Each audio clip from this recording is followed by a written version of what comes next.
my pleasure to introduce Nicolas ALEJANDRE, who's going to first talk to us about management approaches to keratoconus. So thank you, Professor Dua. It's really an honor to be here with all of you representing Cornea. So those are my conflicts of interest, and I'm just starting. So I'm not starting with the debate of what's a keratoconus and what's not. Just tell you that what we rely a lot on the posterior surface, and we publish the data from our database some years ago, where we found that it was very useful for us, the toric ellipsoid with fixed eccentricity. We had great sensibility, and then so that's what we use for screening the patients. No? So the first message is every keratoconus need to be looked for their ocular surface, because we know eye rubbing it's a problem. So anything on the ocular surface needs to be addressed to improve the prognosis and the symptoms of these patients. So we know we publish they have changes similar to dry eye patients in some characteristics. There are other groups that publish the increase in inflammatory cytokines and MMP9, and even the reductions with cyclosporine in those molecules, and also they showed an example of a patient improving the keratoconus after a treatment with cyclosporine. So remember, the first step of the algorithm is to treat ocular inflammation if there's any. Then, in my opinion, we have to decide if the patient, if the keratoconus is progressing or not. And I haven't entered in this talk the debate of how should we define progression, but we can discuss it later if you want. So, in theory, we know that the longer the crosslink, the more oxygen and the more cross-linking effect you will have. And it also happens in vitro, and the effect in patients, also we can see that in patients, that the longer the cross-linking, the more effect we have. So we know cross-linking is effective in general, and we know it's effective in children, even in the long term. But we know that the main risk factor for repeating crosslink is age. So younger patients tend to need more crosslinking done more times.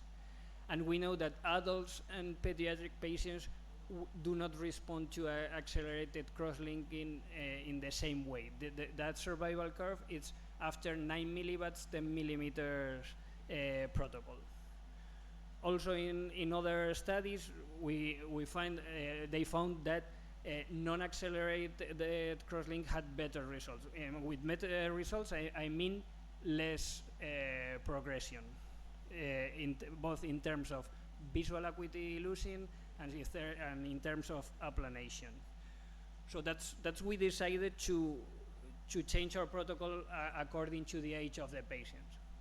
So below 18 years, we will perform the Dresden protocol. Between 18 and 30 years, we will perform a 15-minute protocol, and over 30 years old, we will go with the 9 milliwatts, 10 minutes protocol. We have just reviewed our data, and you can see the three groups are similar, but of course the age is different in every group. And also the children had bigger astigmatism, but that's how our cohort went. In total, we have really good results. What you would expect, we had aplanation, improving on visual acuity, and at the bottom there were not many patients losing vision. So there are like one patient losing 4 lines, another patient losing 3, and 2 patients losing 2 lines. That's from 123 eyes. So not bad. There was no difference between groups when we are talking about aplanation, astigmatism, or changes in visual acuity. And there were 3 progressions in the 123 eyes. So that's just 2%. The first happened in the Dresden group, the children, and this one needed a repeated crosslink, even if we have performed a Dresden protocol before. In the second group, there was just 1 progression, and that patient did not underwent second crosslinking because of working problem. They wouldn't allow him to lose days at work, but then we found that 3.5 years after, there is no further progression. So it stabilized like 1 year after the cross-linking. Even if during that year it was progressing, then there was no more progression. And in the third group, we had a change of 1 diopter in the Kmax in 1 patient, and we decided not to cross-link, and the patient remained stable 3 years after. If there are thin corneas, what we will do is the sub-100 nomogram, so you can go to the paper and look the pachymetry of your patient and then choose the time you're doing the 3 milliwatts irradiation, and they've shown reasonable stability for this kind of patients. When we have stopped progression, we have to decide how to improve optics. So besides spectacles and contact lens, which are great, now everyone is managing most of the patients with scleral lenses, but if it's not working, or if we need something else, we could do phakic IOLs in stable cones with good results, and the good thing is that we can combine that with other procedures. If the patient have cataract, we can perform the cataract surgery. We know now we are using the same that in the paper I'm showing, the Barrett 2K, and it's true we choose the target according to the stage of the more severe the keratoconus, the more myopic our target will become. But I have a question for you, because we know astigmatism and coma cancel each other in a way. When we're targeting for emetropia, we're not choosing the best focus for the patient, and we know that. That's a real example. That's a paraxial refraction of the patient, and that will be the best focus. And the patient will be seeing differently if we choose emetropia or we choose the best focus. But that's a thing for the vet, and we are thinking how to improve that. Of course, you can try to